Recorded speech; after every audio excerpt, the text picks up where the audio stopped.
Well, Walter, shall we move on to this next section, talking about the human factor? People shifting from consumers to users and customers, and from ownership to stewardship, from fashion to function, but also the importance of human capital and skills and education. So over to you, please. Thank you, David. Well, the circular economy is about stock management and value preservation, and that applies to any capital, if it's natural capital, cultural, human capital, or manufactured capital. And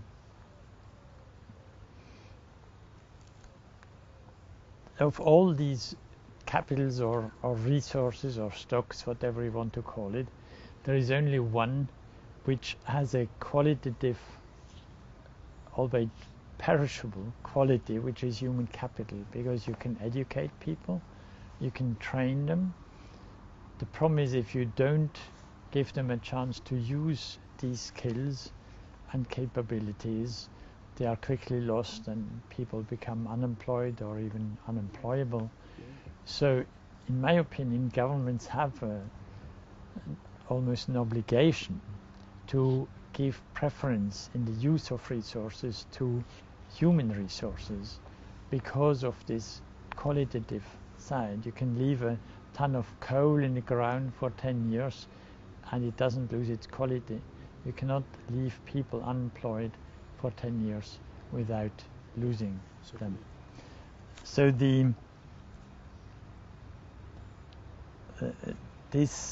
I think politicians have to realize that not all resources in that sense are equal.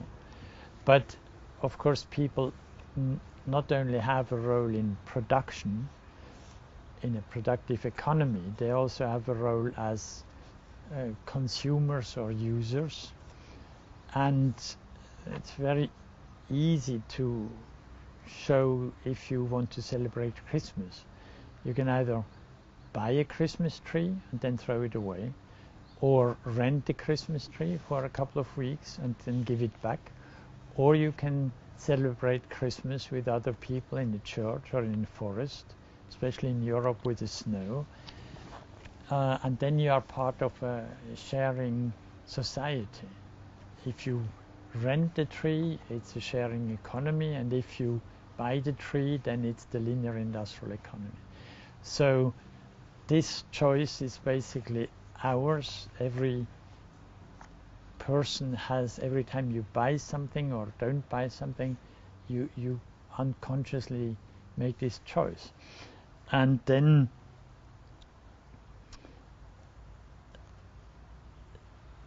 by doing this, you either promote the linear industrial economy or the circular economy by having a car repaired, or by buying a new car instead, or by renting cars, car sharing communities. In all these cases, you have the same mobility, the same car need, but you make a choice in which economy you want to be active. There is one watch manufacturer in Switzerland that is using this thing in his publicity by saying that you may use our watches, but you never actually own it, because you merely look after it for your children, for the coming generation, to say this is a long-lasting product, that if you buy it, you should be aware that you have to pass it on to your children. Other manufacturers produce goods with a lifelong warranty. For example, these ballpoints which I use come from a Swiss manufacturer, Carandache, and they have a lifelong warranty. So if something goes wrong with them, I can go into any shop and they will repair it for free and give it back to me. So there is at least 50 products from clothing to lighters and ballpoints that have lifelong warranties, but we are not aware of it, because when we buy something, we don't ask, do you have the same product with a lifelong warranty? And again, you don't throw away something which has a warranty, which has a guarantee. And so therefore, by buying things with a lifelong guarantee, you promote the circular economy, you promote waste prevention, zero waste. Renting, leasing and sharing are strategies where you buy the utility, the function, rather than the good. This is very common with business-to-business markets, building machines, computers, vehicles, but it's much less common with customers. I think mostly individuals, because they are not aware of it. But of course, a lot of people rent apartments, a lot of people rent cars when they travel, so it does exist. But it could be much more promoted by the framework conditions, by the way that politicians tell people what to do. Walter, the problem is that goods are very cheap these days in Australia. There's a lot of imported products from China, for instance. Australia export the raw materials to China, and then they come back as manufactured goods from China, and are very cheap. So when someone has to make the decision whether to spend money on a cheap good or to rent a product, in many cases they'll opt for just spending the money and then they own it, but they're not thinking of all the other aspects that you mentioned. I mean, I got a computer, and I rented it, but I ended up buying it because it was more financially beneficial. But it makes me think, if the owner company, who keep the ownership, cannot just rent the good to the consumer but provide a range of services, like you say, the warranty, and when it breaks down they can fix it or they can update it, and then that's, I think, the way to go. Well, actually China has had a law for the last 10 years on a circular economy. So they are going that way.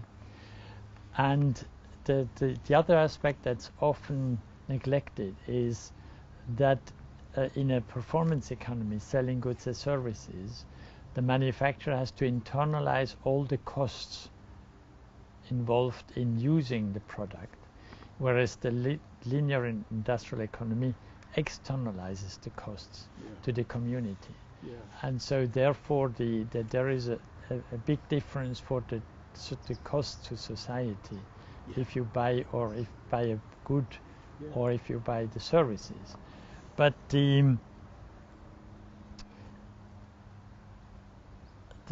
way that in the performance economy manufacturers or economic actors still make more profit is really exploiting sufficiency and efficiency and waste prevention. If you have to pay for the waste you produce and the risks you produce, then you have a very strong financial interest in preventing these costs. And so that's why the performance economy is basically a more sustainable type of economy. but it is coming towards us even against our knowledge. We are not aware of it, because with the, for example, advance of the Internet of Things, automatically all the actors working in an economy, in an Internet of Things, are selling services. That you cannot buy goods in the Industry 4 or Internet of Things. So the general trend in technologies and society is going towards performance economy, and you pay for performance. Yes. But again, it's a low-key, silent evolution that we are not necessarily aware of. Yes. I think, as you said, the costs need to be made more visible. The externalities need to be made more visible. Perhaps the most striking example of pay performance is now some pharmaceutical companies that produce very expensive cancer drugs, and they no longer sell those, but they give it to you and you pay for performance. So if the drug has no positive impact, you don't have to pay for it. And this is again the manufacturer accepting the responsibility that he is not in charge, like in the linear industrial economy, in charge of production, but he is responsible for producing positive results in the utilization of the product. And I think that trend may become more general even for things such as drugs that we didn't even think about. I think that trend will become more reinforced by corporate social responsibility, because this is part of their corporate responsibility, their corporate stewardship of what they produce. Yes, but which is a long way from the traditional linear industrial economy. Okay, thank you, Walter. Thank you.